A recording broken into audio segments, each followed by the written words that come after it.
Daripada pengantin baru yang baru sahaja kita dengarkan sebuah lagu terbaik daripada Nmesh Kamaling, Cinta Luar Biasa, membawa kita menghampiri jam 3 petang. Bagi tuan-tuan perempuan yang baru sampai, selamat datang kami ucapkan Assalamualaikum warahmatullahi taala wabarakatuh.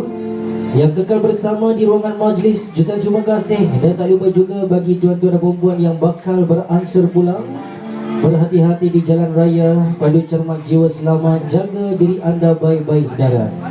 Kami doakan moga kalian akan selamat tiba ke destinasi yang bakal anda tuju, insya-Allah. Tuan-tuan dan puan sekalian, pada hari yang mulia ini, di bawah redupnya kasih sayang Allah Ta'ala, namun tetap ada bahangnya mentari rahmat ilahi buat kedua-dua hambanya yang mengikat pertalian cinta halal ini.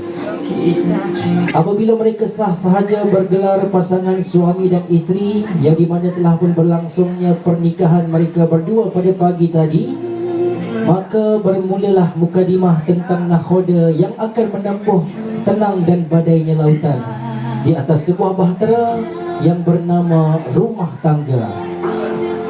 Dengan doa tulus ikhlas, ya Allah, jika satu hari nanti langkah mereka menjadi berat, maka ringankanlah.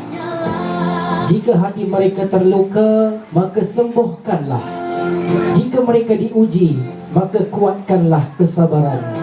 Dan jika mereka dikurniakan kebahagiaan, jangan engkau biarkan mereka lupa bahawa segala nikmat itu datangnya daripadamu, ya Rabbi.